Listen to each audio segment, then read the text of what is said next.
What are the skills that cybersecurity hiring managers are actually hiring for? Do you actually need certifications? Which niche in cybersecurity are you more likely to get hired in for entry level? These are the exact questions we'll be answering in today's video with Henri Davis from Technical Chatter. He is currently a senior incident response manager in fintech and also has experience interviewing cybersecurity candidates for open jobs. So this is exactly where you're going to get the tea on how to actually get hired into a cybersecurity role and the exact skills that companies actually want from you. So Henri, could you tell me briefly about your cybersecurity career background, what you do, some of your past experiences, and maybe how you got into cybersecurity? For you guys that don't know who I am, I'm Henri Davis. I am a cybersecurity professional. I've been in the industry about 11 years now. I have like 8 years of security operations and incident response experience. The way I got into cybersecurity is that I came to Dallas from working help desk for 2 years in Bossier City, took a knock job, filled out applications. I was able to go to a hiring event well, it really wasn't a hiring event for Intel, but they were having some type of event, and I applied to a job, got to see the manager face to face. They liked my resume. They were building out an internal SOC team, and I was chosen to start that internal SOC team at the time for Intel, which later turned into McAfee. And after that, got laid off from that position, and then I got my second stint working as a SOC analyst with Optiv, managed service security provider, and that's pretty where I got a lot of the bulk of my experience and learned a lot in that role. I was there almost 4 years. For the audience that might not know, could you explain what a NOC is? Yeah, so a NOC stands for Network Operations Center, and typically most NOCs just like monitor a lot of dashboards, and they may do some different things for like some of the IP addresses or taking maybe, IPs or blocking them and pretty much starting up incidents when something is going down or like transactions was failing. So specifically for me, when I worked in the NOC, I worked for a company called Income, and they really deal with like payment, was it payment card stuff? But so I pretty much was working in PCI DSS. I just didn't know at the time that's what I was doing. And my job was pretty simple. Like as long as anything didn't go in the red, it wasn't an incident, and we had customers. If something was going down, I mean they was losing money, so that was big to them, and so you were supposed to jump to that immediately. And the first day that I actually was off of training, working on the weekend, I messed up on the alert because the whole time during the weekdays I was there, every time they would do something, they were saying it was training. So I had started thinking, okay, they're just doing some testing, and it wasn't testing, and so I got in trouble for that. But I mean, you live and you learn. Like, Mhm. what would be your career without having like a major mistake in it? And so the difference between a NOC and a SOC, and the SOC stands for Security Operations Center, is probably the scope of work. Most of the time at the SOC, you are the first line of defense. Now there are like different type of SOCs. Some SOCs are you literally doing or putting tickets over to the actual client. But most of the time in the internal SOC, you are looking at a lot of different logs, a lot of different log sources, ranging from like authentication, mail, endpoints, networks. You may have stuff being ingested from your mailbox. And so really you're tasked with wanting to having to know a lot about many different domains in cyber. And that's what can make it tricky at certain companies. Now, some companies will actually train you, but in today's time, I see more 1.5 to like tier two type of work for SOC analysts now, because with I won't say invention, but with AI like growing popularity in the security world, it's automating and doing a lot of that level one triage. So now you have to go a step above of what you would be considered to do probably like 5, 10 years ago as a level one SOC analyst. Throughout your career, you've also done interviewing for different cybersecurity candidates. So, based on your experience going through different interviews, what are the top things that you look for if you were an interviewer hiring for like an entry-level cybersecurity position? Different things I kind of look for, and this is also kind of based on like these security questions that I have pinned to my LinkedIn profile, Mhm. is one, I kind of just look for like what is your overall knowledge of like the role or cybersecurity, kind of a baseline. So looking for like some type of baseline level of knowledge that we could possibly build off of. Two, your drive. How much will you try to get better at your role without us having to make you get better at it? And these are all things that aren't necessarily technical. I know people say, well, what's the technical stuff? That can come into play, but a lot of the stuff can be taught. But some of the intrinsic things that I would look for cannot be taught. Now, I'm gonna keep the scope on blue team. A lot of times, what I look for is maybe some fundamental knowledge of the network, well, network topology, fundamental knowledge of, how a host will interact on the network, fundamental knowledge of like mailing, phishing, fundamental knowledge of the cloud, like those different type of things, and also what attackers may do when they get in the environment, and just kind of like staying right there. That's going to put you at a baseline level. I'm not looking for you to be. It's like I've ran into some guys that are like really sharp Mhm. early on. I'm not looking for that, just because that's just not going to be everybody, and that's a unicorn. Those are the guys that possibly work SOC maybe 6, 7 months, and they're going to be engineers and go principal somewhere. Like I'm not looking at that. Typically, you're just looking for somebody that's going to be well rounded, that's ready to grow, and then eventually, what typically happens is you get into a SOC and you possibly figure out what you want to specialize in. So, how would you recommend someone prepare for a cybersecurity interview if they were just starting out? Are there resources that you recommend? Should they get a certification? Do you care about that? Great question. Great question. There are a multitude of different ways. So you have to go hear me say this a lot here. Of course, it's going to depend on the role type in the company. But to prepare, I'm glad we have things like Copilot, ChatGPT, Gemini, Claude, all those different type of tools. You can use those to your advantage to, like, for example, I did a consultation, what was it, like 2 weeks ago. And I think I had a client that had an interview coming up. And so I wasn't too familiar with the role because it was different, a little bit different from what I do. So I took it and I took the job responsibilities and I asked Copilot to kind of break this job down and give me some potential interview questions I might ask. And all this is doing is to get your mindset changed on what you may be possibly interviewing for. And that's kind of like the hard part for people who are trying to pivot is like the mindset thing, and they may be used to doing something some way, and you have to think as what is that whatever that role is.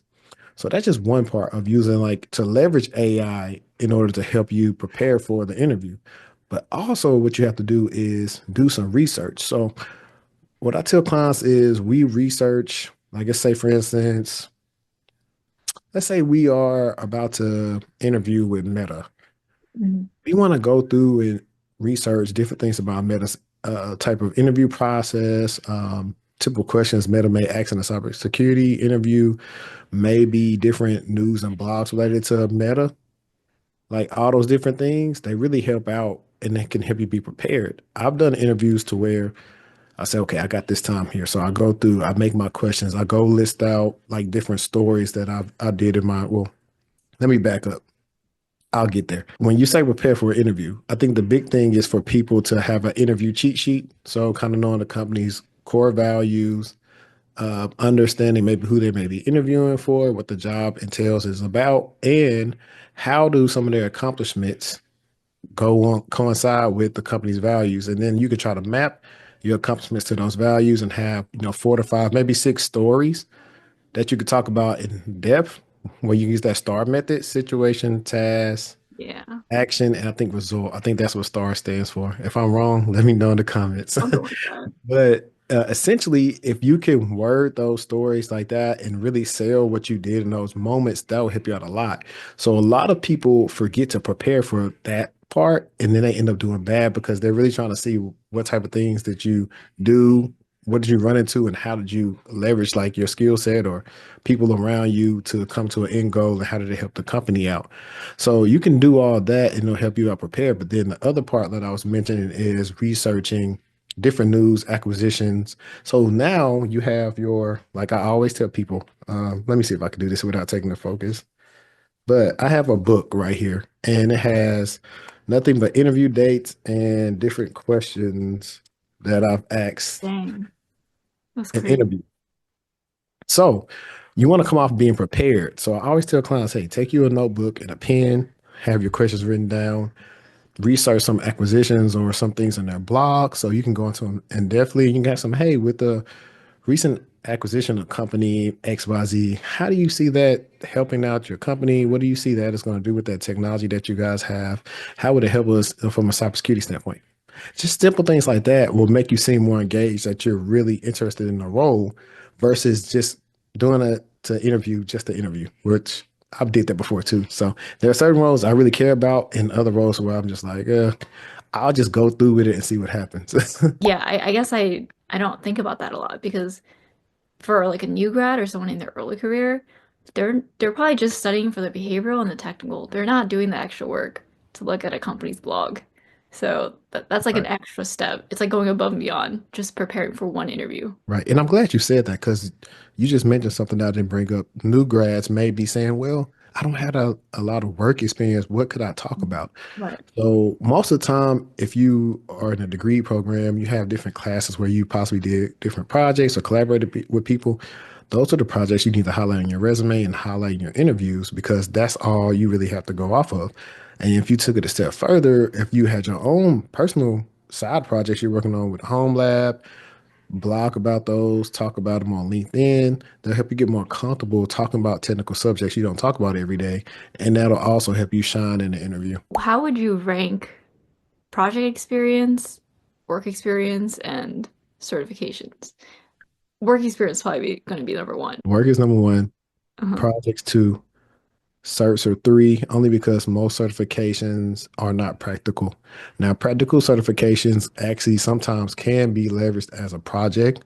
So, Mhm. but I would say still certifications be on the bottom because I think I think the guy that I had a console with had a Sec Plus, but had a fictitious company the company was fictitious. He just never worked there, and he just gave himself a title of cybersecurity specialist, but couldn't talk about the stuff he was doing as so-called role because he generated everything with AI. So I will tell the new grads or people that are trying to pivot, be careful of like all the advice you get from online because it sounds good. It sounds good to say, hey, let me go show you how to showcase you got cybersecurity experience on your resume. So you may see a TikTok or a YouTube short or something of that nature, but they're doing it because it's going to get analytics, clicks, and views and saying thank you.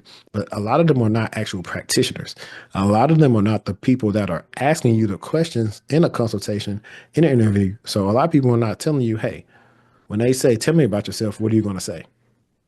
Tell me about your typical day to day. That particular person couldn't even get past those two questions. So it's like, if you can't get past those and you stumble on those, your interviews are not going to go well. These TikToks must be going viral right now because I got a comment on a YouTube video a few days ago, and someone was like, I saw on a TikTok that you should list your project experience as work experience.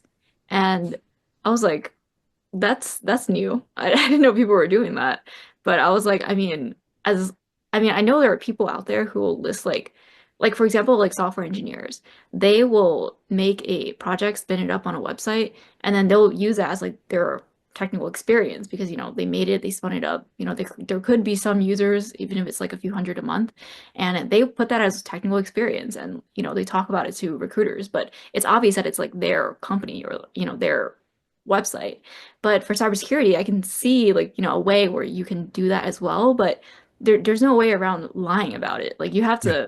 you still have to tell the recruiter, like, yeah, this is experience through a project that I personally worked on. Like maybe it benefited like XYZ stakeholder, maybe there was an end user. But if you're just like lying about work experience, like a background check could easily just falsify that. So For it's sure. just it's a fine line.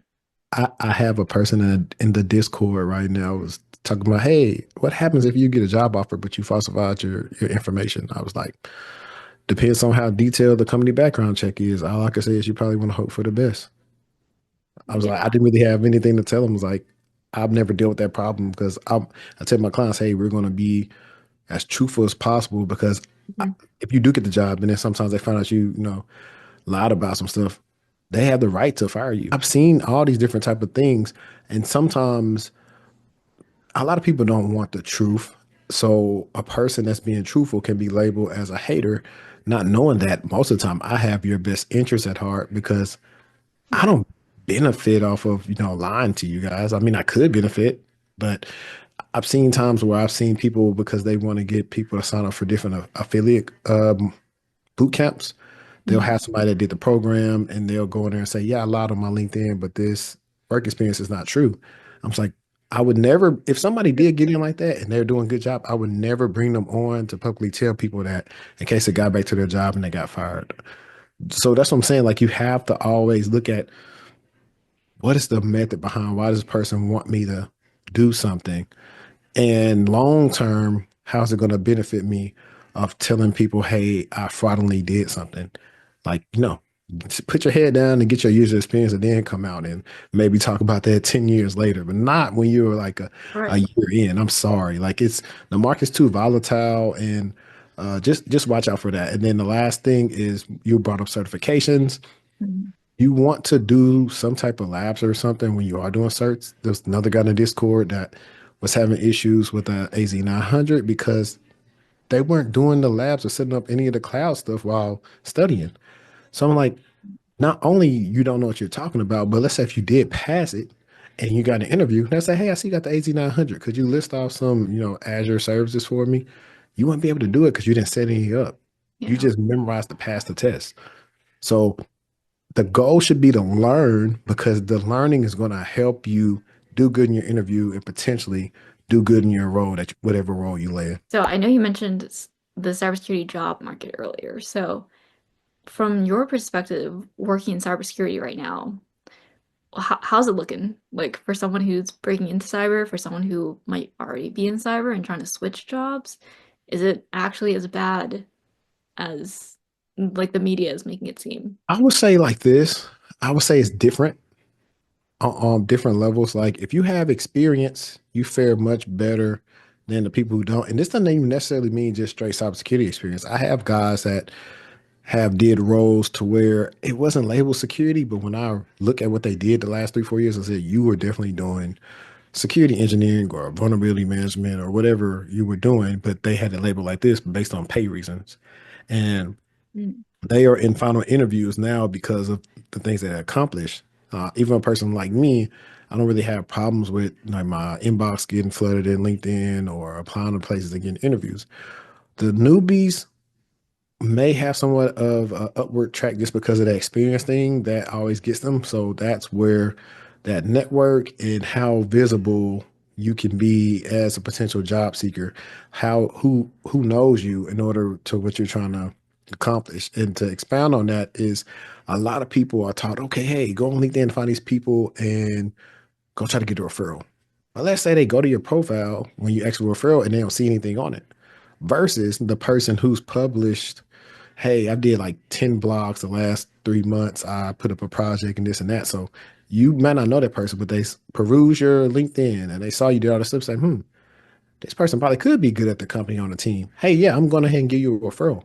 Mhm. So I don't always advise for the cold referral approach. A lot of times, it just really just depends on at least like talking to the person a little bit first and see if they will refer you.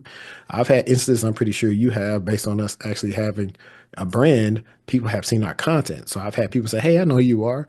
I like what you say on YouTube. I think you'd be great on the team just based on your experience. Mhm. But that doesn't happen for everybody. So I try to set the expectations like, hey, everybody's not going to answer your message. It is somewhat tough trying to ask somebody you don't know to give you a referral because I'm a person too. If I don't know much about you, unless you come requested by a person I'm like very cool with and I trust their judgment, I probably won't refer you either because it's going to fall back on me if you come in and do a bad job. So I only like to try to refer people that I'm sure of. And when I use my network to refer either clients or friends, it's doing the same thing. I only refer to people that I know will do a good job. I don't just refer you just because you say, hey, can you refer me? What do you think about the advice of people going, like recommending people to go to conferences or B-sides to potentially network with people in cybersecurity and then potentially getting a referral through there? Like, do you think it's worth it to, be active in those communities? Does it help you get hired? If you can afford it, most definitely, because there's no better networking than in person. So now you stop somebody in person, you get to talk, or they just really get to see your vibe and what you're into, what you're doing, what you're learning, maybe what your trajectory might be. And you probably could. You just never know who you may run into. That may be one of the few times where you run into a CISO that you could just talk to regularly. And they say, yeah, we got some recs opening up. Get my information. I'm going to reach out to you when we have the rec open up. So then what are the top three skills that you recommend beginners learn that'll make them more hireable? Or is there like a specific niche in cybersecurity that you recommend for, that might have more entry level roles? This is a good one because you got everybody saying go to the blue team Yeah, or go it's like a red hot team. topic. Yeah, like I mean, it really depends on how you pick it. I probably would say it may be easier to do blue team more, or Mhm. you do some umbrella way of like what's connected with blue and purple. Like for example, the roles that don't get talked about a lot are like vulnerability management and IT asset management. And there are some other ones that people don't even think about because I had a consult with a guy and he was doing asset management at a company and had got laid off. It's like, man, this is still a job people need. And we looked at the Indeed results, and a lot of people were hiring for remote asset managers because if you work at enough companies, you realize they don't know what assets they have on the network. And that could be huge, whether it's an incident time or to prevent an incident. So, but to answer that, I would say the three things I think people should learn, and this is even going to go with the you don't have to be technical to do GRC crowd, which I also believe that. However, I do believe some type of technical acumen is needed to be more effective in that role. So I would say pick a you probably can also do your learning by learning stuff by like looking at different frameworks. But I would say a couple of things to make it easier for you. Get something like the Google Cybersecurity certificate, not because it's going to get you a job, because it does a good way of illustrating all the different domains there are. And then you could take turns at figuring out which ones you like the best. I think I probably would start there because it's meant for people with like no experience and don't know anything.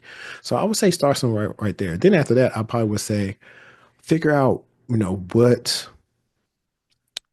operating system you like the best, whether it's from Linux, Mac OS, Windows.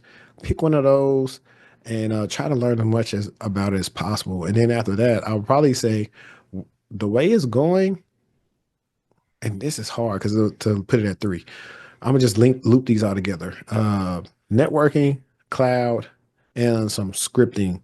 I'll probably put those as like number three because you're gonna start seeing more and more jobs requiring you know how to script or code or do something and knowing about the cloud. And then if you got to know networking and understand the cloud, and I think you will be fine in security because like I said, there are still people in companies that are just very much on-prem that are not in the cloud. And so just knowing stuff about the cloud will make you a better applicant versus the people who don't know that, who have not worked on scripting. And the best way to try to learn a lot of these things is so the old way used to be like, go get a book and do this. But what you may want to do is just kind of use some AI, figure out some problems, and try to just create the scripts from like some issues, trial and error, versus that way, and then reverse learning it, then trying to.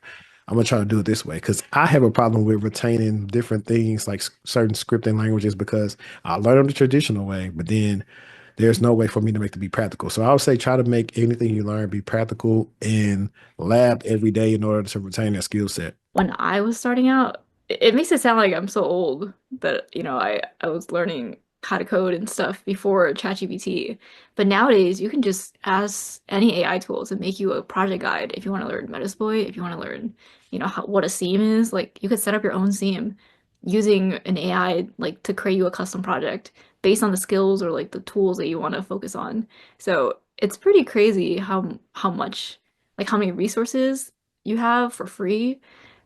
So I do think it's a lot more beginner friendly because of AI. I agree. And I also add in something. I would say people can look for apprenticeships, look for nonprofits that are doing some of these, getting the tech services. Hopefully, I'm able to do more with my nonprofit by the middle of the year to help some people who can't afford to pay for some services and community college.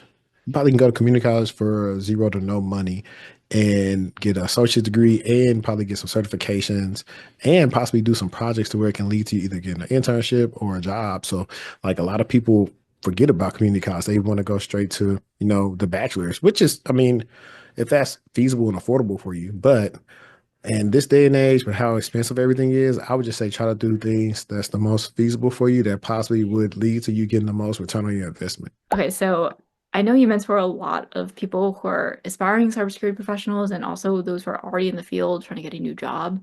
So what do you think is the biggest difference maker during the job search for those who actually get hired and those who end up having a harder time, like months in the job market to land a role? A lot of things, experience and selling yourself. Some Mhm. people don't have the experience, but they may be better at selling themselves. And then some people are good at selling themselves, but they don't have the experience. So when I go back to the beginning, when I was talking about the stories that you can tell in the interview.